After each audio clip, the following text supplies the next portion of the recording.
Swayam Prabha. Digital India. Educated India.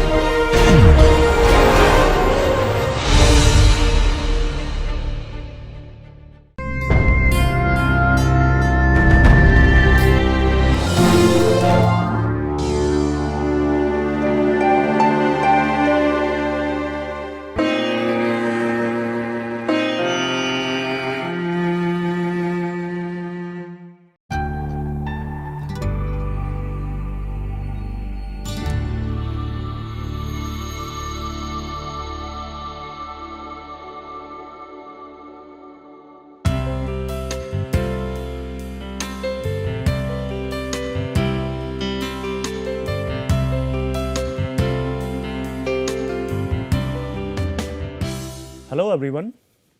Today we will discuss the idea of density of states in devices, electronic devices. Let me quickly review what we have discussed in last couple of classes. We discussed how the bands arise naturally in solids when we solve Schrodinger equation for electrons in solids, and that was done using KP model. Okay. With this idea, we could see that that we can have an equation of motion or equation of action, so to say, when we consider electrons in devices as wave packets. The equation of action looks exactly like Newton's second law of motion, where the mass is replaced by the effective mass, the so called effective mass, and the velocity of the particle is replaced by the group velocity of electronic wave packet. And there are some interesting implications of this equation of action. We can see that even if electrons have same energy, 2 electrons, but they are in different bands and the curvature of the bands are different, in that case the effective mass of electrons would be different. Effective mass of electron in A would be more than effective mass of electron in B. So, in band A the electron behave like a heavy particle, and in band B it will behave like a light particle. Apart from that, another interesting conclusion was that at the bottom of the bands the curvature is positive. So, the electron behave like a positive mass classical particle, but at the top of the bands the curvature of EK plot is negative and electrons behave as if their mass is negative. They behave opposite to what a classical particle will behave like. Okay. Apart from this, we also saw that there are certain constraints in which this equation of action can be used in our analysis, and that is true when the EK plot can be approximated by a parabola. So, for those E and K values where the EK plot takes a parabolic kind of fit, where the EK plot can be fit by a parabola, there the effective mass would be constant, it would not be dependent on energy, and there we can directly use this equation of action. Okay.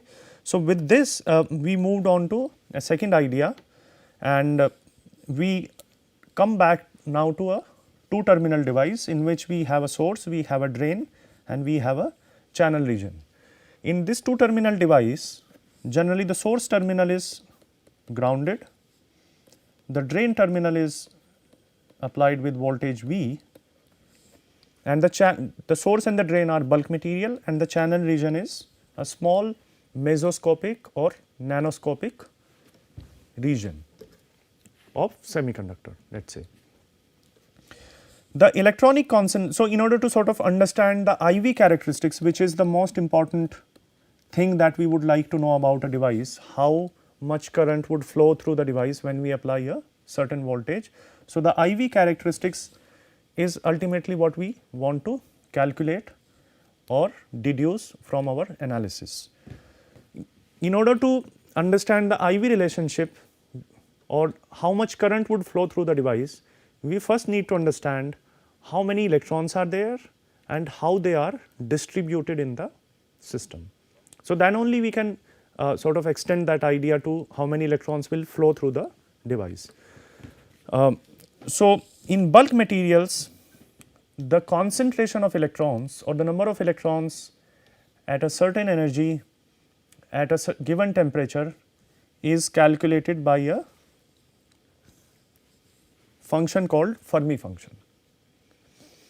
And there is an idea or there is a concept called Fermi level,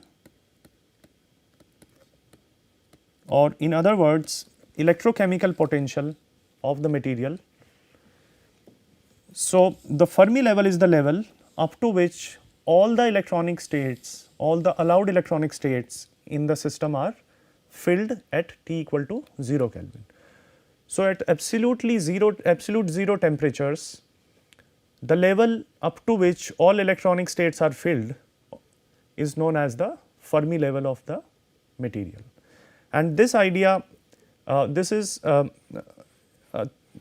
statistical idea. So, that is why it is well defined in bulk materials, but sometimes it is also used in nanoscale or mesoscopic devices as well. So, by defining the Fermi level and Fermi function for source and drains, we can see, and these two materials are metals. So, the electrons are, there are lots of electrons all. So, it has the, as you might know, that metals have bands, overlapping bands. So, all the electronic states up to Fermi level are assumed to be filled in metals. So, in source and drain contacts, all the electronic states below Fermi level are filled generally at T equal to 0 temperature. Above T equal to 0 temperature, some of these electrons can go at higher energy states as well. And the source and the drain, these contacts, they will have a continuum of states below the Fermi level and even above the Fermi level, because these are the bulk material, and so that is why allowed electronic states will be a continuum of states. So, almost at all possible energies electrons can exist because they are metals and they are bulk materials.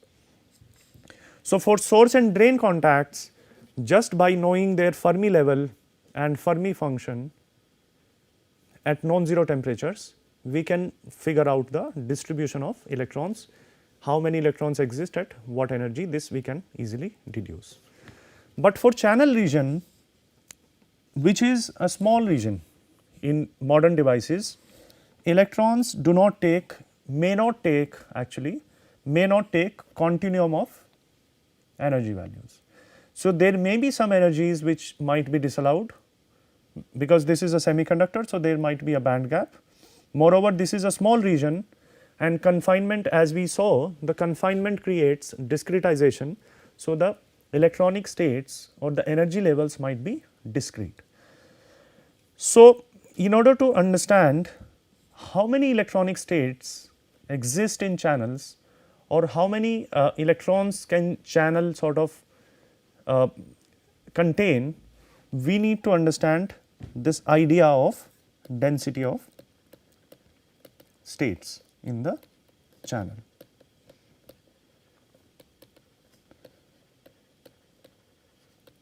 Okay.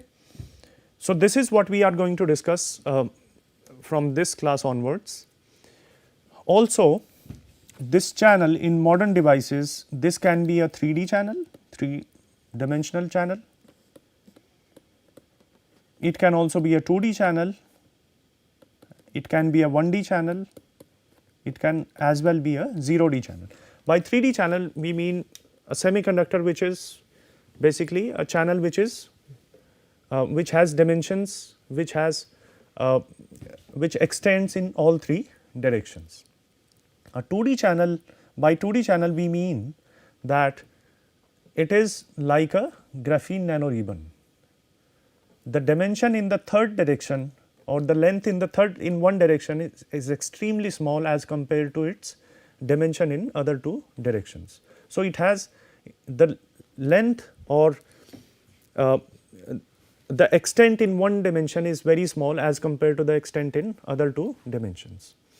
A 1D channel can be a nanowire whose extent in 2 dimensions is very small as compared to its extent in third dimension. And a 0D channel means, by a 0D channel we mean that its extent in all 3 dimensions is very small, like molecules or quantum dots. So, in modern day devices this channel can be a 3D channel, a 2D channel, 1D channel or 0D channel. So, we need to understand the density of states in all these kind of channels, and once we are equipped with this understanding we will be in a position to sort of understand the transport of electrons in the devices, because we would, and apart from that, apart from density of states, we will also need to know about the Fermi function. Once we understand these two ideas, we will be in a position to understand the transport and IV characteristics of the device. Okay. So, this is an unbiased device. Unbiased, by unbiased means we mean the applied voltage V is 0 volts. So, at 0 volts the source electrochemical potential, the source Fermi level and the drain Fermi level would be at the same level, because they are the same material, no voltage applied, they are at the same temperature. So, their Fermi level will be the same. But when we apply a bias, so for example, if we apply a positive voltage on the drain terminal, this becomes a positive voltage, the source is grounded. By virtue of the positive voltage, the potential energy of electrons will go down in the drain terminal, because the potential energy is given as the electronic charge, which is essentially minus E, where E is the unit charge times the applied voltage. And since the potential energy goes down, the electrochemical potential or the Fermi level will also go down by this value, Q times V, where Q is also the unit charge. Okay. So, now with application of a voltage, what happens is that the source Fermi level is now higher than the drain Fermi level. Okay. And there are certain states, electronic states in the channel. So, now what happens in this device is that the source contact tries to fill all electronic states in the channel adjacent to the source up to its Fermi level. So, the source tries to fill electronic states up to this level. Okay. And the drain terminal, where the Fermi level is now lower than the source Fermi level, it tries to fill electronic states up to its mu drain, its Fermi level. So, there is now a competition between the source terminal and the drain terminal. The source is trying to fill all electronic states up to this energy, and the drain is trying to fill all electronic states up to this energy. So, all the electronic states which are common to both of them, which means all electronic states in the channel in this region will now be filled, because both source and drain are trying to fill these electronic states.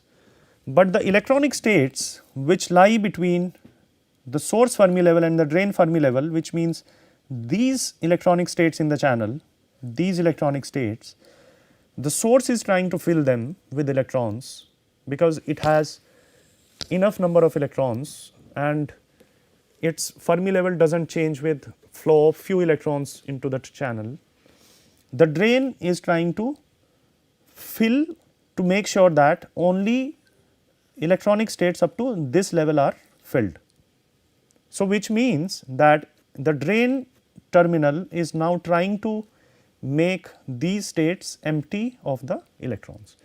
So, the source is pumping electrons in these electronic states and the drain is pulling out electrons from these energy states, and that is how the conduction basically takes place in a device, in a two terminal device. Okay. So, this is what we will understand, but before going into more details of this, let us begin with the idea of density of states. Density of states in very simple terms is the number of allowed electronic states in a material per unit volume of that material at a given energy. So, at a given energy, number of electronic states, valid electronic states per unit volume in a material. This is the simple definition of the density of states in any material or in a solid state devices. And as we discussed, the channel can be a 3D channel, a 2D channel, a 1D channel, or even a 0D channel. So, let us see how the density of states will look like in a 3D channel. So, let us take a 3D material, and what do we mean by a 3D material? A 3D material, a 3D channel, by a 3D channel we mean that the channel will have certain length, certain width and certain height.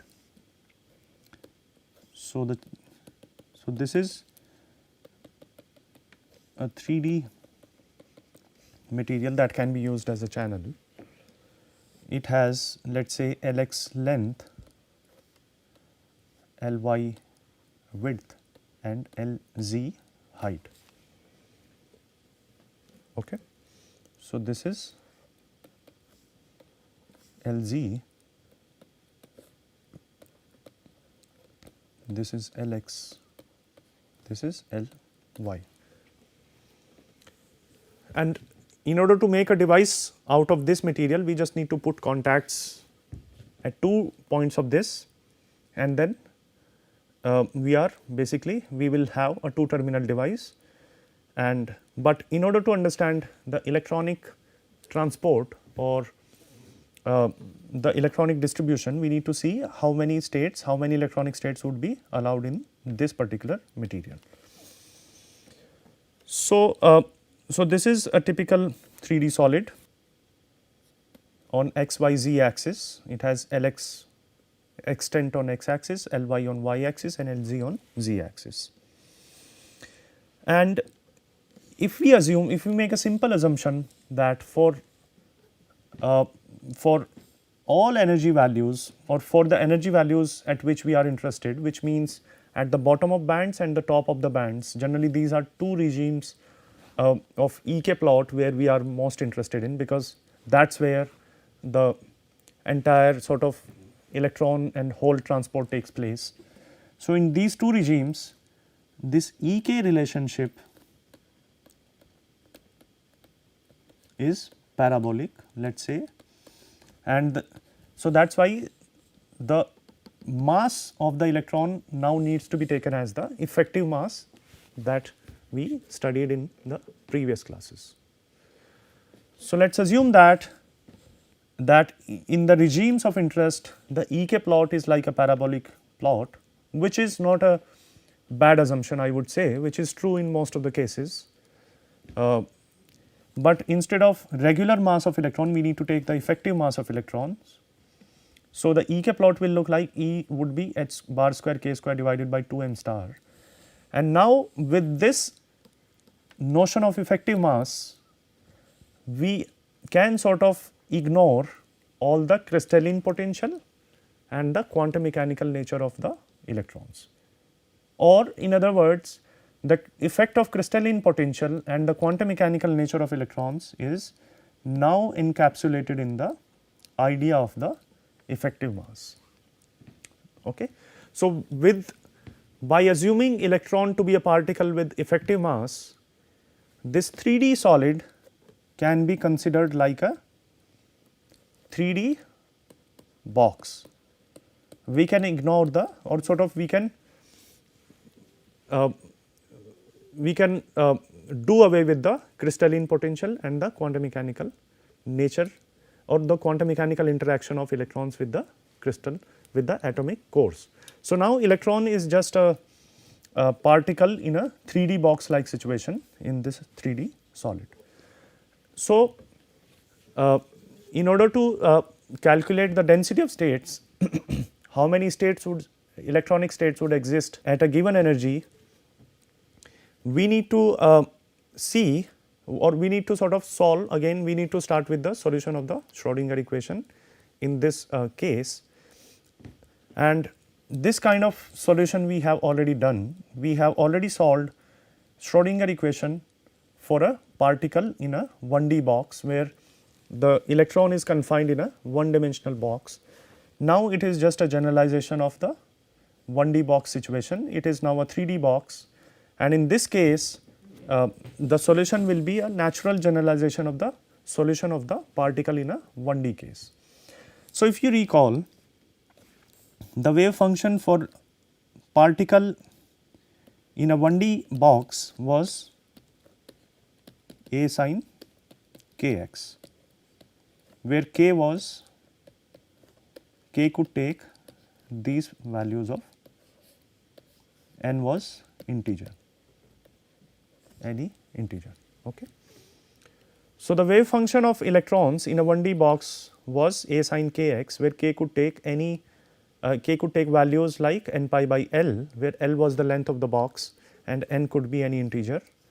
Now, in a 3D box, I am directly generalizing this solution. The electronic wave function would be psi x y z. In 3D case, it would be a constant times sin kx x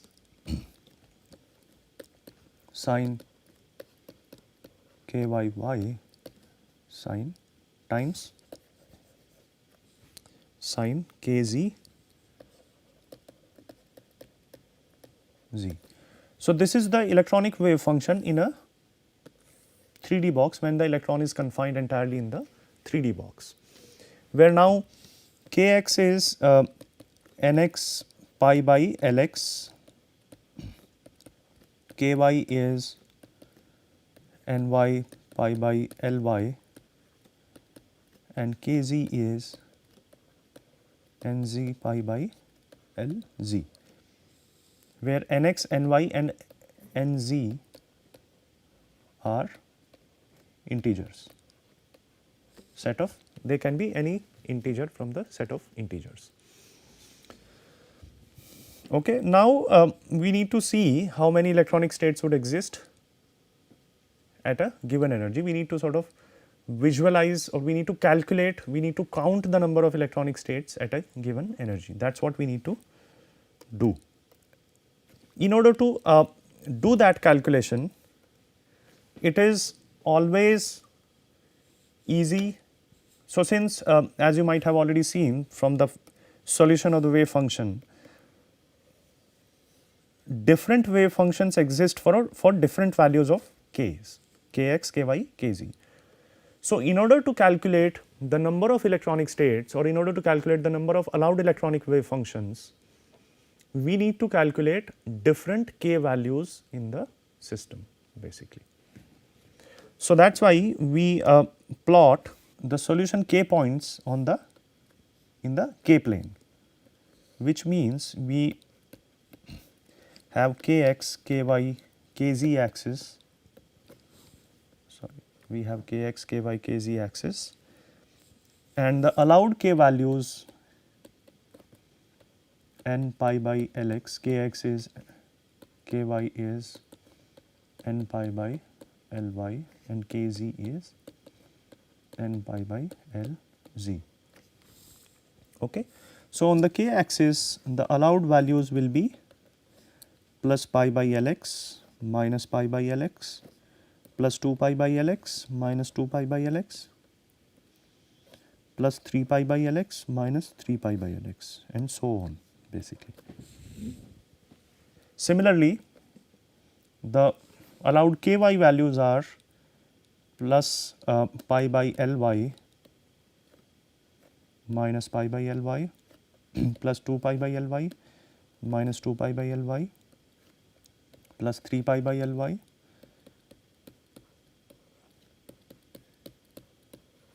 minus 3 pi by Ly.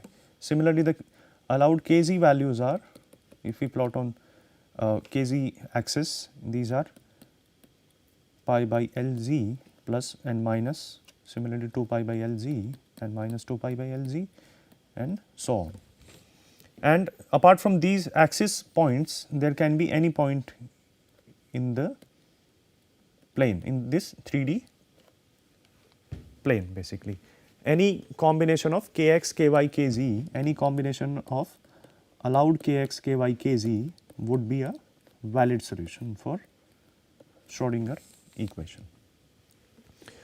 So, this plot basically does that, it plots all possible, all allowed k points in the k planes, and these are the discrete points in this 3-dimensional k plane, and by their discreteness or by visualizing the allowed solutions in k space, we can sort of visualize or we can sort of count the allowed number of electronic wave functions in the system.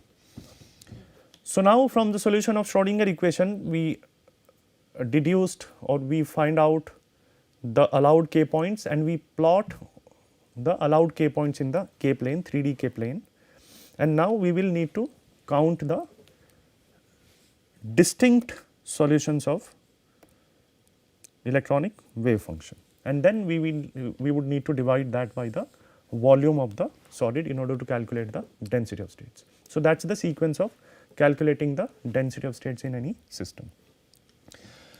So, in this k plane, if you closely look, the volume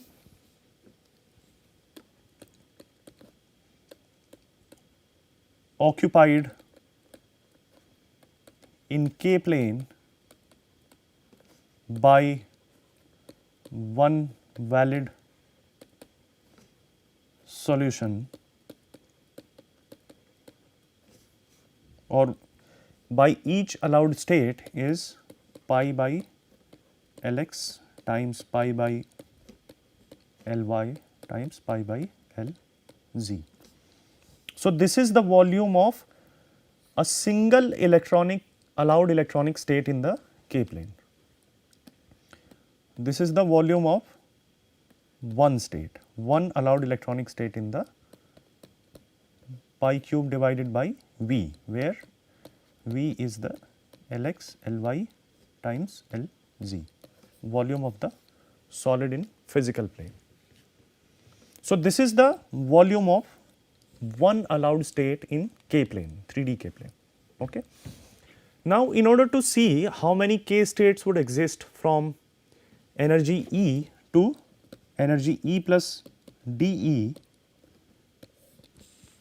we need to see how many electronic states exist from a k value, certain k point to k plus dk. And to calculate this number, we plot a spherical shell of thickness dk. So, we plot a spherical shell in k plane whose thickness is dk, and we will see how many electronic states, how many allowed states are there in this spherical shell. So, the volume of spherical shell is as 4 pi k square dk. So, the number of electronic states in this spherical shells will correspond to number of electronic states in energy range from E to dE, and this is what we are trying to calculate actually. So, the volume of spherical shell is 4 pi k square dk, and volume of single state is pi cube by V. So, the number of states in the spherical shell would be number of states in the spherical shell would be the volume of the spherical shell divided by the volume of one state, which is essentially pi cube by V, pi cube by V. So, this becomes 4 k square dk by pi square times V. So, these are the number of electronic states in energy range dE. Number of electronic states in energy range from energy E to E plus dE is 4k square dk times V divided by pi square.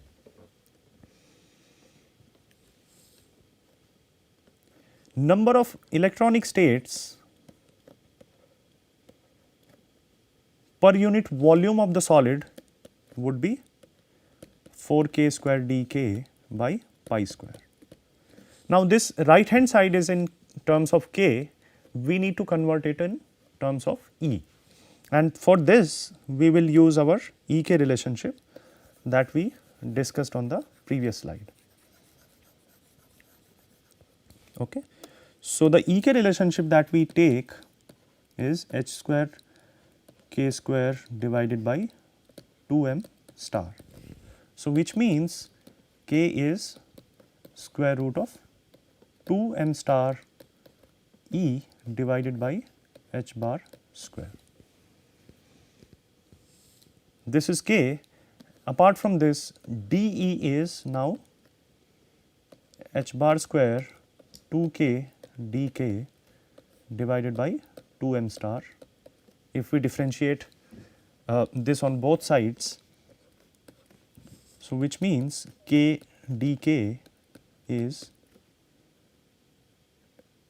m star by h square times dE. So, in place of k square dk, we can sort of write k times k dk, and this k dk value can be taken from here, and this k value is this. So, the number of electronic states from energy E to E plus dE would be 4 by pi square, k is square root of 2 m star E divided by h bar square times k dk is m star dE divided by h bar square. Okay. So, dE and dE will cancel out. So, number of electronic states at energy E would now be given by Ne, and the density of state, which we generally denote by dE or sometimes by GE, will be number of electronic states per unit volume. So, this is the number of electronic states per unit volume, which is essentially this expression, 4 by pi square h cube h bar cube m star square root of 2 m star E. So, this is how we calculate the density of states in a 3D channel. We will discuss more about this in the next class. Please, I would request you to go through this derivation again, and I will again quickly review this in the next class. This is an important derivation which will be useful at many places in our device analysis. So, see you in the next class. Thank you.